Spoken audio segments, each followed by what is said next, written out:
Congresso Nacional está dominado, como todos nós sabemos, pelo conservadorismo, pelo poder econômico. E a bancada ruralista manda e desmanda. E tem o apoio daquele presidente Eduardo Cunha, que só legisla contra o povo. Por favor, é em defesa dos guaranis, que são os melhores guardiões de nossas matas. E onde fica esse? No Jaraguá. No Jaraguá? No Jaraguá tem uma mata e a pessoa que quer pegar, na verdade, está plantando eucalipto. O eucalipto seca a água e a gente está sem água em São Paulo. Quer dizer, na verdade, isso não é só em defesa dos guaranis, é em defesa de São Paulo e da gente mesmo, exatamente.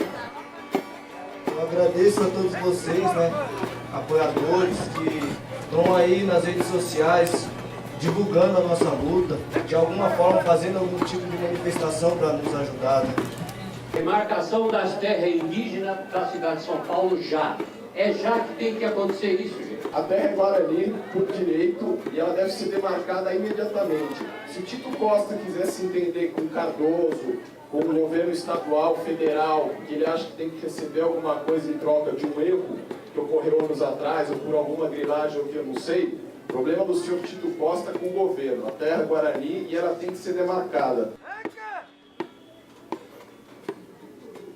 Um dia, Nhanderu, ele quis criar um povo. Ele quis criar um lugar para esse povo morar. E com a sua matéria,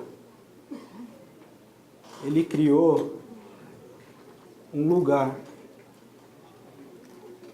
E da sua matéria, ele criou um povo. E desse povo, ele deu um ensinamento de que o que ele estava criando era um território sagrado. E que esse território sagrado, esse povo aprenderia como cuidar, preservar, respeitar e viver dentro desse território sagrado. Esse território sagrado, ele tem um nome, se chama Uirupá. A Uirupá, ela representa toda a terra sagrada dos Guarani-Mbuiá. O território sagrado onde os Guarani-Mbuiá pisam é a Tecoá, muito diferente de Gleba. Tecoá vem de uma palavra, para nós, do Nhanderecó, que significa todo o nosso conhecimento que um dia Nhanderu nos criou e nos ensinou, até os dias de hoje, dentro dessa palavra. Toda a cultura, o ser, a sabedoria, a língua, tudo que os Guarani são está dentro do Nhanderecó. E o Nhanderecó, que é tudo que nós somos, está dentro do nosso território. A Tecoá é essa terra que hoje nós somos chamados de invasores. A Tecoá é o lugar que nós temos para manter o nosso Nhanderecó. Eu pergunto para vocês, qual é o tempo que Nhanderu criou? A terra, o Guarani. Agora eu vou começar de uma coisa, de um ponto de vista, de uma data que vocês conhecem, 1500. Eu vou começar a contar para vocês que, para nós, Guarani, 1500, século XVI, 2015, século XXI, não mudou a nossa maneira de enxergar o Urupá. Não mudou a nossa maneira de respeitar o Urupá. Hoje, existem pessoas que se sentem donas da Urupá. Eu queria perguntar para esse senhor Tito Costa, quando que ele pagou para Nhanderu? Pela água, pela mata, pela terra? Se foi em 1500, se foi no século XVI, XVIII, XIX, XX, XXI. Foi em 1940 que ele pagou para Nhanderu para ter a terra sagrada dos Guarani. Hoje, a gente é chamado de pessoas que ocupam uma área. Hoje, nós temos que lutar para poder viver dentro de uma terra que é tudo que nós conhecemos como povo. Hoje, essa terra tem um valor. Hoje, o Juruá, ele tem ciúme dessa terra. O Guarani-Mbuá não tem ciúme da terra. Porque a terra faz parte da gente. A terra é a gente. A gente vive, nasce na terra. A gente cuida dela como cuida do nosso filho, como cuida de tudo que a gente tem. A única coisa que Nhanderu ensinou para o Guarani foi cuidar da terra. E é exatamente essa terra que o Juruá se diz dono. A gente não faz guerra, a gente nunca fez guerra.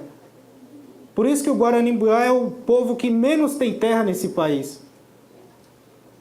Sabe o que sobrou para os Guarani-Mbuá do Jaraguá? 1,7 hectares do território sagrado que Nhanderu criou, que se chama América. Só isso que sobrou para a gente hoje. Hoje, a gente tem que lutar para que seja reconhecido o nosso direito. Um direito que o próprio Juruá criou uma lei para que respeitasse o direito originário e a importância de se preservar essas culturas. Eu tenho certeza que na mente de cada um que está aqui, do século XVI, que é o que o Juruá conhece, até hoje, fica claro que não mudou muita coisa. Hoje tem uma inversão, de que nós somos chamados de invasores do nosso próprio território, de que nós somos impedidos de viver dentro de uma terra sagrada. Para nós, viver dentro da terra sagrada, nós não estamos ocupando uma terra do Juruá, nós estamos retomando o que é de direito dos povos originários dessa terra. Aquilo que um dia nos foi tomado, aquilo que um dia não foi dado. Os Guarani nunca deram seu território, mas sempre foram expulsos. A gente nunca fez guerra quando o Juruá falou, aqui não é de vocês. A gente aceitava. Tudo bem, é de vocês, a gente sai daqui e vai para outra terra. Não reconhecendo e sabendo dessa limitação de fronteira, de país. Quer um exemplo disso? Os Guarani estão na Bolívia, no Uruguai, no Paraguai, na Argentina. Não é exclusividade do Brasil. Nós estamos desde o Rio Grande do Sul até o Espírito Santo, toda a faixa litorânea de Mata Atlântica no país. Todo esse território tem Guarani-Mbuá. E o que nós sentimos hoje é que em todo esse território nós somos invasores. Então, eu tenho pouco tempo para contar essa história para vocês. Mas essa situação de viver em 1,7 hectare não faz com que a gente seja mais fraco do que quem tem um grande fazendeiro, um grande proprietário. A gente não se sente mais fraco. A gente continua se sentindo Guarani-Mbuá. A gente continua respeitando a Urupá. A gente continua entendendo que não tem valor na Urupá. Não se paga dinheiro pela Urupá. É como os Tiramões falam, que são os nossos mais antigos. Um dia, quando acabar a água, quando acabar a mata, quando a vida estiver se acabando, o Juruá vai comer o dinheiro que ele tanto valoriza. Mas a gente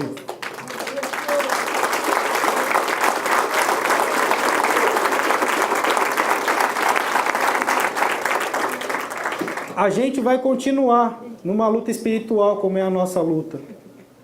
Rezando, agradecendo todo dia Nhanderu, fumando petenguá, se fortalecendo como povo. Não é o dinheiro que fortalece o nosso povo.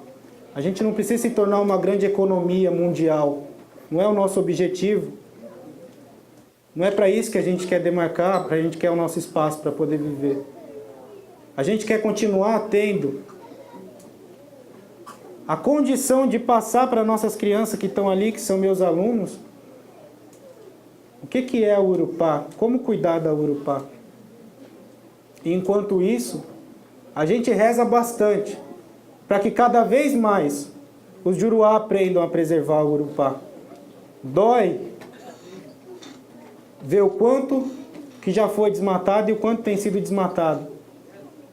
Em volta da nossa aldeia tem a rodovia dos Bandeirantes, rodovia Anhanguera, Mário Covas, Marginal, e a gente fica no meio dessa situação de não ter como continuar a nossa migração sagrada em busca de uma terra sagrada. A gente nunca viveu parado no mesmo lugar. Sempre tivemos uma migração dentro desse continente. Se pegar as cidades e os bairros de São Paulo e descer até o Paraguai, Uruguai, Rio Grande do Sul, você vai ver que todas as cidades praticamente têm nome Guarani. Aí eu fico me perguntando se o Juruá veio em 1500 e trouxe os nomes em Guarani lá de Portugal para cá. Aí eu fico me perguntando se o nome Anhanguera foi um grande príncipe de Portugal. Ou se Anhã, como é demônio para a gente, lembra alguma coisa de um bandeirante. Essa situação, ela é muito triste de ver que o século XVI e o século XXI não tem diferença quando se trata de respeito aos originários dessa terra. Ainda hoje nós não somos respeitados. Nós vivemos na menor terra do país. O que a gente gostaria muito de pedir é para que o Juruá parasse mesmo de ter ciúme das terras. Porque a terra foi criada para todo mundo viver. A gente não entende que a terra, o Brasil é só dos Guarani. A gente não tem essa visão. Dá sim para a gente viver. O Juruá está aqui, é como a Dirá falou, a gente não quer expulsar os Juruá daqui. Mas a gente quer ter o direito mínimo de viver numa terra mínima, com a grande dignidade que os povos indígenas sempre tiveram nessa terra. Manter uma luta digna e justa de viver nas suas terras. Hoje, esse processo de demarcação se encontra no Ministério da Justiça. Eu pergunto para o José Eduardo Cardoso, eu pergunto para ele, porque quando nós fomos a Brasília, Suplicy, secretário, ele não nos recebeu, mas ele recebeu o Tito Costa, porque ele caiu. O assessor dele falou que ele caiu e não pôde estar na reunião, mas ele receberia, o ministro da Justiça receberia o Tito Costa. Que luta é essa? Que justiça é essa? Quem nos representa? Quem representa os povos indígenas do Brasil? Se não é nós mesmos fazer essa luta justa, de arriscar nossa vida, de falar sempre do nosso direito, que não existe, que é um quatiá, que é o papel, que o branco criou o papel para dizer que é dono de tudo. Que direito nós temos, se nem o ministro da Justiça não nos recebe? E o Ministério da Justiça desse país diz que a luta de demarcação de terra é uma luta do pequeno contra o pequeno. Quando? Quando? Que os povos indígenas são grandes diante desse poder político, desse poder que não respeita, desse desenvolvimento que não respeita os povos originários dessa terra. Quando que nós somos grandes diante desse Estado? Nós somos grandes com uma situação muito interessante que nossos pajé falam. Os Guarani sempre rezaram para que um dia o Juruá aprendesse a respeitar o Urupá. Hoje tem ambientalista. Hoje querem preservar a mata. Hoje, por causa da falta de água, querem cuidar da água. Quem sempre fez essa luta de respeitar aquilo que Nhanderu criou aqui nessa terra? A água é parte da gente. A terra é parte da gente. Então a nossa reza, ela surtiu muito efeito. Porque hoje não é só o Estado que é poderoso. A consciência ambiental de vida, de sociedade, de território, de cultura desse país está mudando. Quando os Juruá, os brancos, ficarem felizes com a conquista dos povos indígenas, aí sim esse Estado vai começar a mudar com relação ao respeito ao ser humano. Não existe direito humano diante do povo mais antigo de luta dessa terra lutar para viver numa terra pequena, para manter a sua cultura e a sua origem. Não existe direito para os povos indígenas continuar sendo povos indígenas. Esse senhor Tito Costa fala que nós não produzimos na terra. Ele fala que nós não somos indígenas. Ele fala que as nossas crianças são sujas. Sabe qual é a sujeira que o Tito Costa fala que as nossas crianças têm no corpo? É a terra que ele se diz dono. Essa é a sujeira. O que é sujeira para o Juruá? É a terra. Para esse senhor que é dono da terra, que tem um papel, que é de 1940.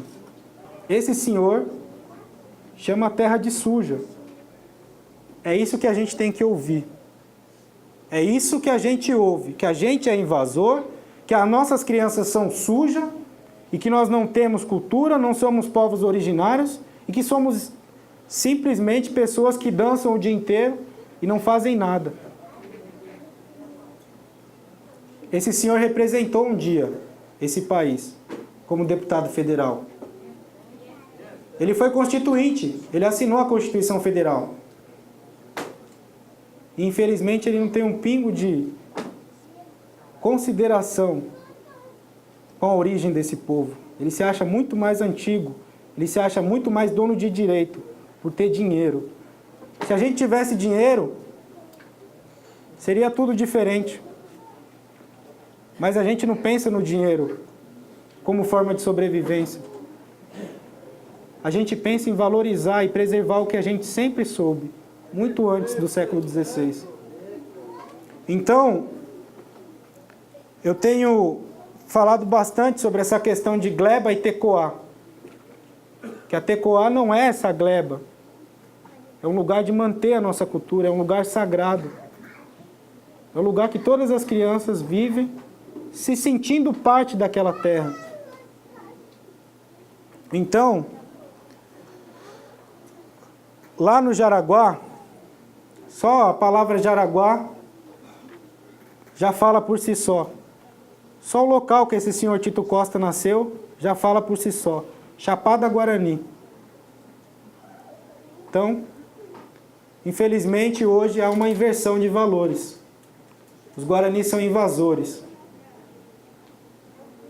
Essa situação que a gente ouve de um senhor que com a sua idade deveria ter muito mais sabedoria de respeitar os povos originários dessa terra. Porque nós respeitamos eles.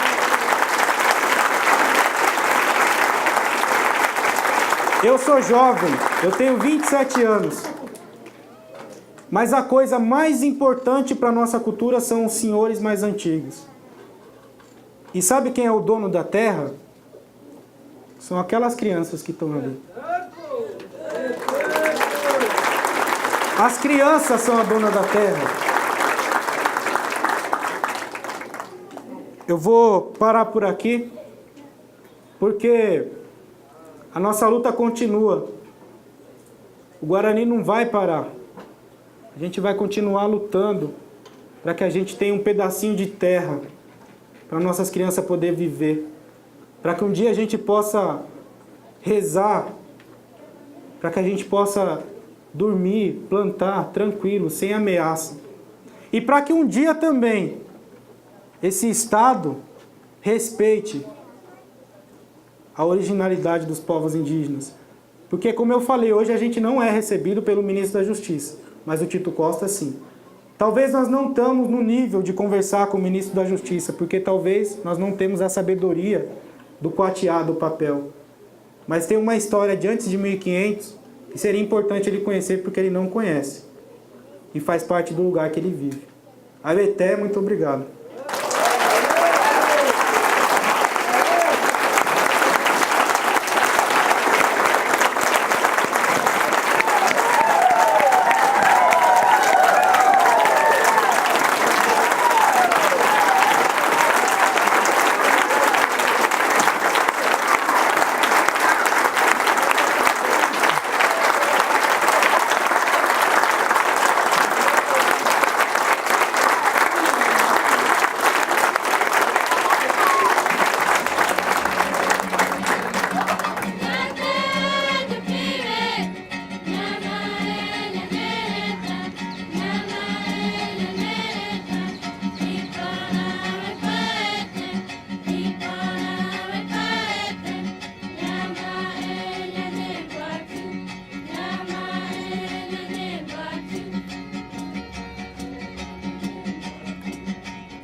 Está